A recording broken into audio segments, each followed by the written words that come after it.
اسی طرح سے یہ ہے کہ اپنے بچوں کی تعلیم کے حوالے سے بھی یہی ہے کہ جہاں پر آپ اپنے بچوں کو اعلیٰ تعلیم کے لیے بعض ملک سے باہر بھی بھیجتے ہیں یا اچھے اچھے کالجز یونیورسٹیز میں بھیجتے ہیں، وہاں پر آپ قرآن کی تعلیم بھی ضرور دیجیے۔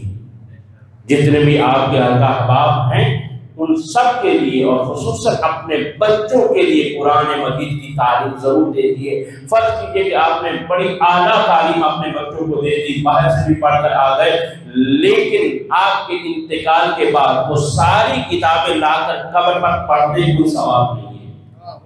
دیکھ رہے ہیں ساری کی ساری کتابیں پوری لائبریری اٹھا کر لے آئے، پڑھتے کوئی فائدہ نہیں ہے۔ لیکن اگر آپ نے قرآن کی تعلیم دے دے تو اب قرآن کا اثر یہ ہوگا کہ جہاں کہیں بھی ہوگا ہاتھ اٹھا کر ایک فاتحہ آپ کے لیے پڑھ دے گا، نہ جانے آپ کے کتنے گناہ معاف ہو جائیں گے، نہ جانے آپ کو کتنا عظیم اجر اس کا مل جائے گا۔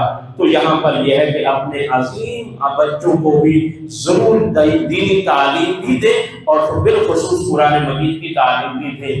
اب اسی طرح سے یہ ہے کہ خود بھی قرآن کو ضرور پڑھیں۔ ممکن ہے کہ کوئی یہ کہہ سکتا ہے کہ جی ہمیں تو قرآن پڑھنا نہیں آتا، تو ایسی بات ہرگز نہیں ہے۔ اللہ کی رحمت اتنی جوش میں ہے کہ اس نے کسی کو بھی محروم نہیں کیا، بلکہ روایات میں یہ ملتا ہے النظر الی صحف عبادہ، صحیفہ آسمانوں کو دیکھنا یعنی قرآن کو دیکھنا بھی عبادت ہے۔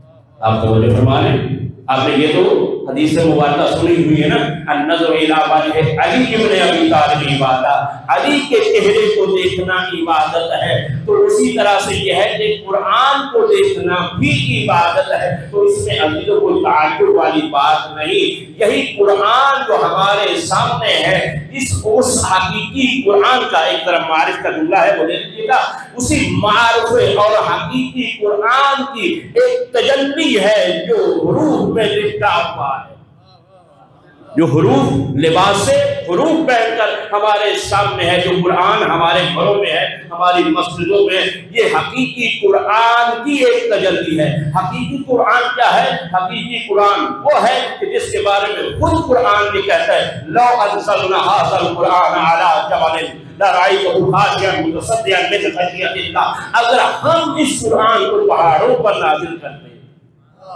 تو یہ پہاڑ ریزہ ریزہ ہو جاتے خشیت الہی سے۔ یہ قرآن کا وجود ملفوظی ہے، اور ایک ہے قرآن کا وجود تکوینی حقیقی۔ وہ وجود کون سا ہے؟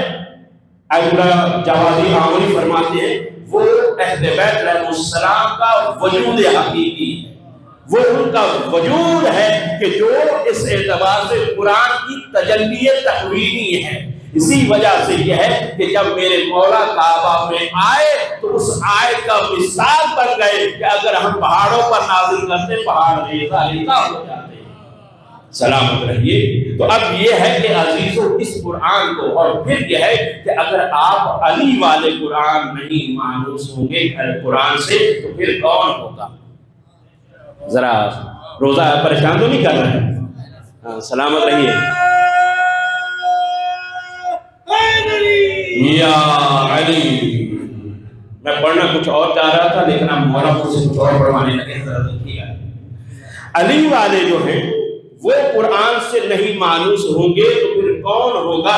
کیونکہ پیغمبر کی حدیث ہے علی مع القرآن والقرآن مع علی، علی قرآن کے ساتھ ہے اور قرآن علی کے ساتھ ہے۔ ذرا ملاحظہ فرمائیں، حدیث مبارکہ وہ ہے کہ جو آپ نے مسلسل سنی ہوئی ہے، متواتر سنی ہوئی ہے، اور ایک اتفاق یہ سمجھ لیجئے کہ ہم احمدآباد کے مرکزی امام بارگاہ میں ایک ساتھ پڑھ رہے تھے تو یہی حدیث میں نے پڑھی تو اتفاق سے سامنے ہی دیوار کے اوپر لکھی ہوئی تھی، وہی امام بارگاہ میں یہی حدیث لکھی ہوئی تھی۔ میں نے کہا بھائی یہ میں نے نہیں لکھوائی، یہ آپ ہی لوگوں نے لکھوائی ہے، ذرا نظر اٹھائیں اور دیکھیں تو صحیح کیا لکھا ہوا ہے، علی مع القرآن والقرآن مع علی۔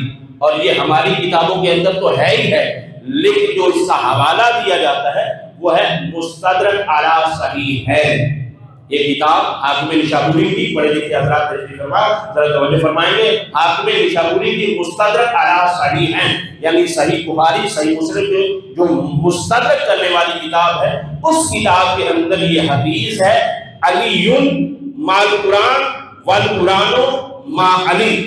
ذرا بزرگان توجہ فرمائیں گے، حدیث تو میں نے کو نہیں پڑھی ہے، یہ وہ حدیث ہے جو آپ بچپن سے سنتے چلے آ رہے ہیں، لیکن جو بات ابھی کرنے جا رہا ہوں شاید وہ پہلی دفعہ سنی، ٹھیک ہے؟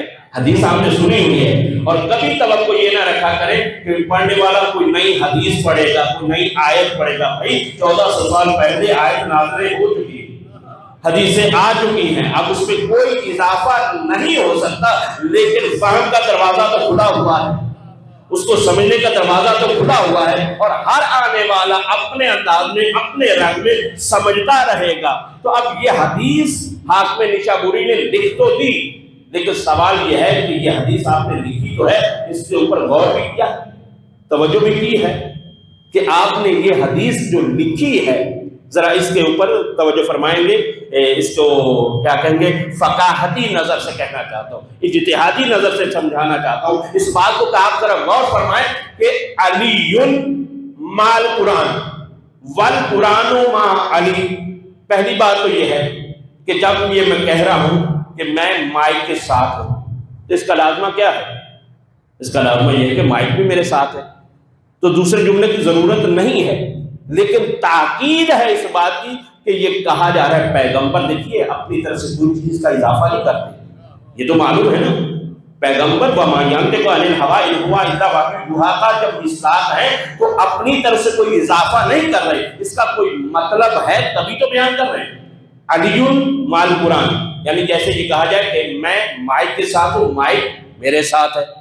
اب یہ ہے کہ علی مع القرآن والقرآن مع علی، علی قرآن کے ساتھ ہے اور قرآن علی کے ساتھ ہے۔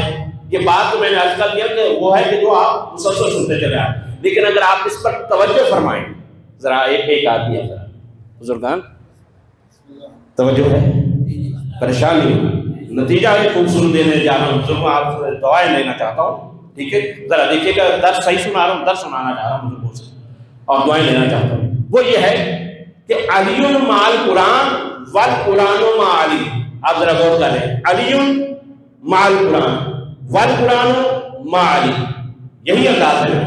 آپ جا کر ابھی بھی جو بزرگ جوان بیٹھے ہیں، بیشک آپ ابھی نیٹ نکالیے، میری لحاظ نہیں کیجیے گا، دیکھیے گا کہ آیا ترتیب یہی ہے یا کوئی اور ہے، گھر جا کر دیکھ لیجیے گا، اگر یہ ترتیب نہ ہو تو میں ذمہ دار ہوں۔ ترتیب یہی ہے کیا کہ علی مع القرآن والقرآن مع علی، یہ بھی ہو سکتا تھا نا القرآن مع علی وعلی مع القرآن، یہ بھی تو کہا جا سکتا، لیکن یہ نہیں کہا، بلکہ کیا کہا؟ علی مع القرآن والقرآن مع علی۔ اس کا مطلب کیا ہے؟ ترتیب کیا ہے؟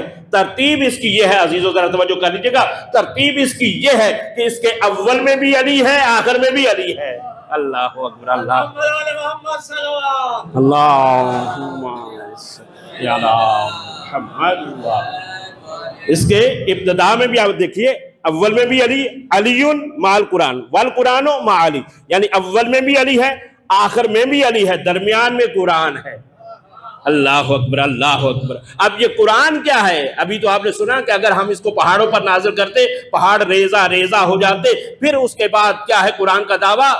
قرآن کا دعویٰ یہ ہے عزیزان، ولا رطب ولا یابس الا فی کتاب مبین، کوئی خشک و تر نہیں ہے جس کا ذکر قرآن میں موجود نہ ہو۔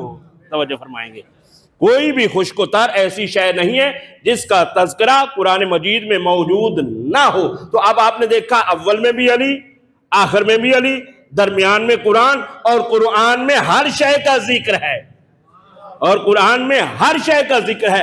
اب سمجھ میں آئے گا جو میرے مولا نے فرمایا تھا، سلونی قبل ان تفقدونی، پوچھ لو مجھ سے جو قرآن نے دعویٰ کیا تھا، علی اس کا مصداق بن کر بیان کر رہا ہے۔ یا علی سلامت رہیے، روزے میں آپ نے نعرہ لگایا، مولا قبول فرمائے۔